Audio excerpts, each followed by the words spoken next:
Fizz Samira is the early frontrunner for best deck of the format, and whether or not it stays on top remains to be seen. But you can probably expect to see a lot of it at the very least throughout this season because they got a bunch of new cards, several of which are a bit overtuned. Due to rotation, there are less options available for other decks to play with. Kind of makes playing older decks less appealing. And despite that, some of Nami's followers survived and they fit perfectly into Fizz Samira. So with that in mind, what I want to do in this video is go over strategies for counterplay against this deck. And this is an important distinction because a lot of times when people talk about beating decks in Runeterra or other card games, it comes down to like, oh, just play this counter card or use a deck with a winning matchup. And, fair enough, but I want to have a video about the actual like game strategy and what you can do just in general that will translate across other decks that you play. And so this isn't going to be about, oh, I looked up a matchup table and this has an 80% win rate against Fizz Samira. This is about things you do in game that can help you improve your win rate at the margins. So quick background about me, since this is my first Runeterra video. I have competed in a variety of games, most notably Super Smash Bros.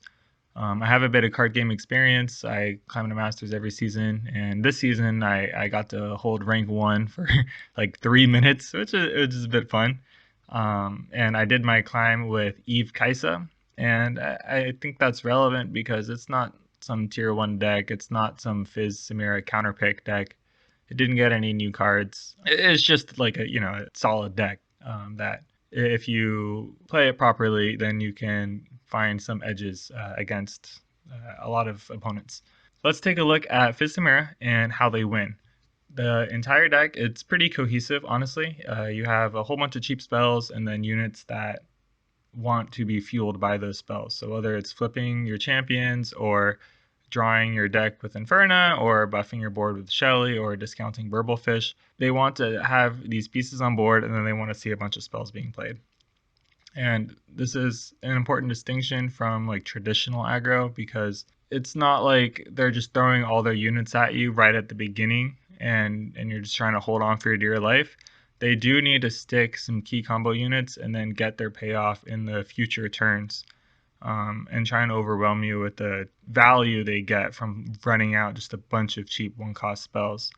And if you don't interact with these combo pieces, the deck's not going to run out of steam on its own. Inferna will keep drawing them cards. Samira will make her flares and rally and then make more flares. It does have less reach than traditional aggro decks. Some of the burn tools like Noxian Fervor, Get Excited. Well, Noxian Fervor is still in the game, but Decimate and Get Excited aren't in the game anymore. But Noxian Fervor isn't really seen in the deck.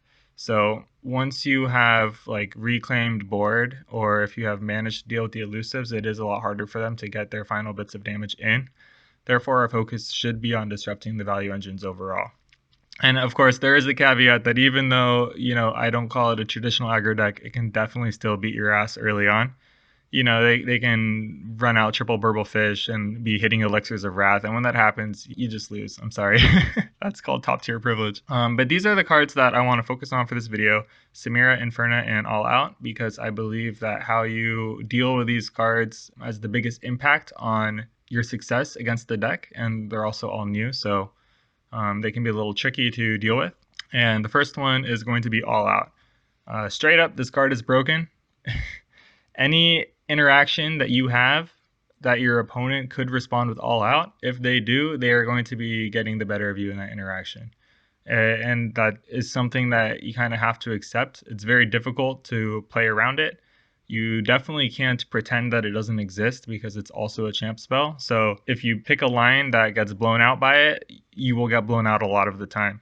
So what we need to do instead is find areas in the game that we are willing to concede to the All Out, but not get blown out, and then try and reclaim some sort of pressure later on after having expended this resource. So there are some disaster scenarios where you really don't want to kind of be taking these fights against All Out. So let's say that your opponent, they're about to attack or they're in combat and there's a unit that's threatening to hit face, this is a terrible time to play against All Out, because if you like shoot your Mystic Shot on an elusive unit when they're swinging at you and then they All Out, like not only did it stop your Mystic Shot, but then it also, you're taking the bonus damage from the card. Your opponent has gotten all 4 stat points worth of value from this card and managed to trade up in mana. What you want to do instead is, if you can do it post-combat or use your removal on your own turn, or in like Samira's case, if you're trying to kill Samira but you have like a chump blocker anyway, and you use removal, then it's a lot less devastating when they actually use their All Out. Another scenario is if they are reversaling you in combat with a unit that you care about.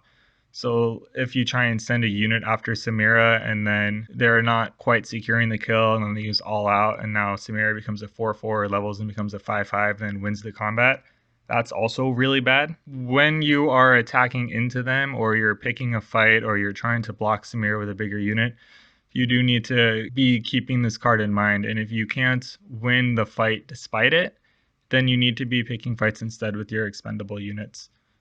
Because it's too devastating to lose a big unit while they're protecting Samira with this card. And then third disaster is if they are protecting their units while also drawing with Inferna. And this can be hard to stop once it's already set up, but some countermeasures you can take is to try and provoke the All Out earlier before the Inferna hits the board. Try and pick smaller fights so this resource isn't available when they do choose to develop Inferna. Or at the very least, maybe the turn they develop her, or just when they're in low mana in general, to minimize the likelihood of them being able to actually make use of the fleeting card. And that takes us to dealing with Inferna.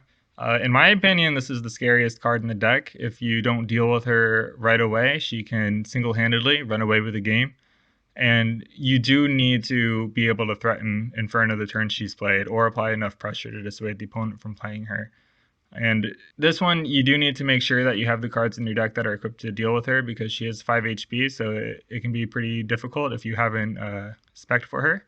But something I want to point out is the Inferna Chains. In the most common builds of the deck that I've seen so far, these are the cards that she'll be using to draw cards by proccing Plunder. And what you can see from here is that 2 of them are units and 1 of them is a slow spell. So she requires initiative and passes initiative back to progress it. And then 2 of the other spells, All Out and Barb Chain, not necessarily cards they want to use at any time. They're definitely better at certain points in the game. And then Swindle is like the one card that they can always run out, and it's pretty much always worthwhile to play.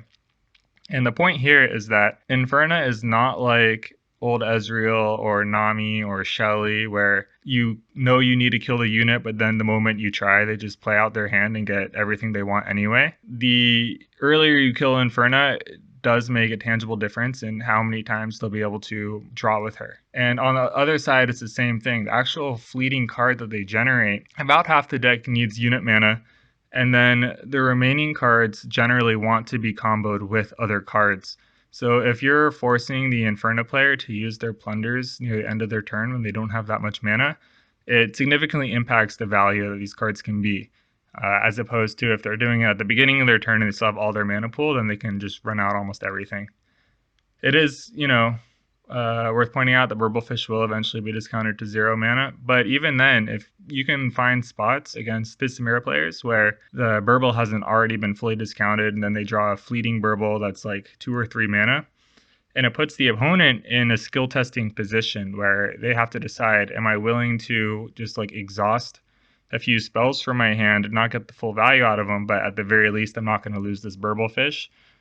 Or do I decide I need to keep these and set up another chain later at the expense of this Burble? And it's these kind of uncomfortable positions that you want to put your opponent in. And the more times you can force them to answer these questions, it makes it more difficult for them to navigate the game correctly. And then you can eventually find a way in. And Samira is actually the perfect example of this idea, because in my opinion, she is the most skill testing card for both you and your opponent to manage. Her game plan changes throughout the game with her combo meter and her level up, and also her role in the deck. And as such, where you want to interrupt her changes throughout the game. So you want to understand their timing and how you can best devalue the execution of their turns. So I have a few Samirios here, basically when the opponent has Samira on board on these turns, kind of what it means for them and what it means for you. So a very early Samira play, the opponent will obviously be able to threaten challenging board. They can use the challenger flare instead of the damage flare. They can get early progress on Burblefish this way and maybe dissuade you from developing. One thing to keep in mind is that it is very difficult, if not impossible, for Samira to level up between turn 2 and 3 or even turns 3 to 4, depending if they're on odds or evens. And because of that, the opponent will want to save their non-renewable cards for future turns to try and level up the Samira then. So Samira is the most vulnerable here.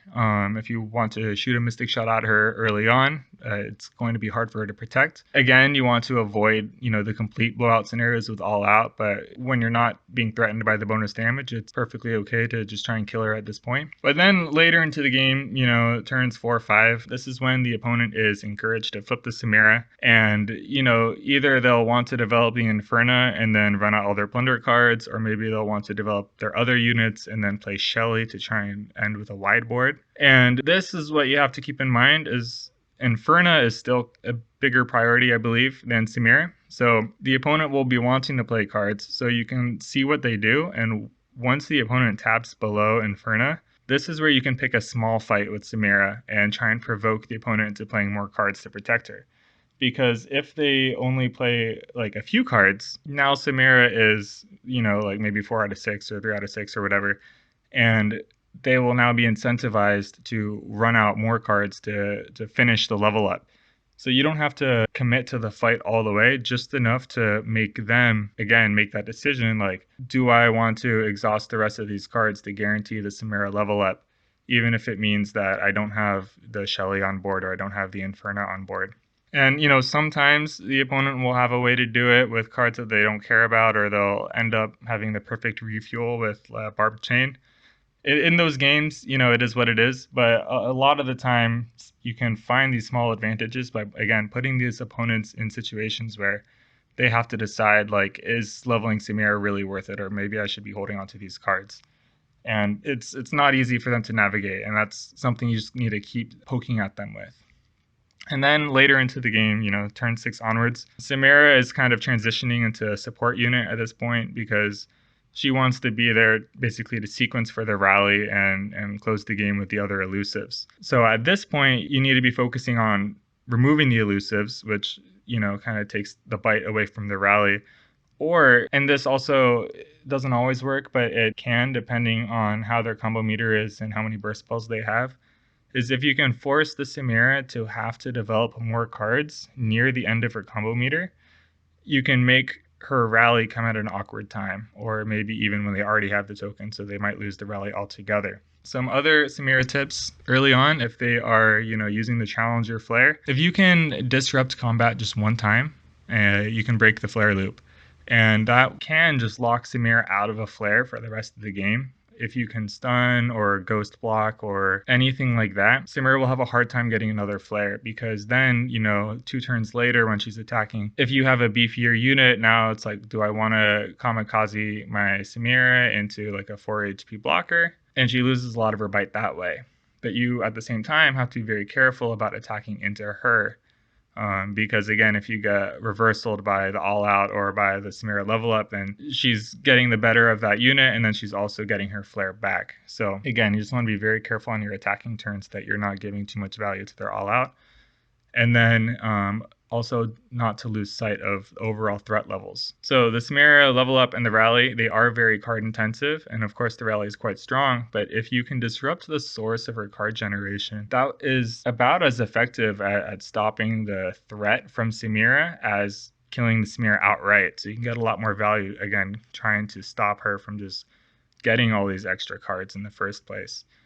And then later in the game, keep in mind, Samira is one of the deck's only ground units, so she is going to be the easiest source of damage to block, and you have all these other elusives to deal with. So even if you have to give up kind of more of your board to a Samira later in the game, that's okay, because you can always rebuild, but it's the elusives that are going to be a persistent threat. And then I think dealing with the rest of the deck is general anti-elusive gameplay, not as much nuance there. There are, some good general anti-elusive cards in every region. I thought for newer players might be nice just to kind of put this list together.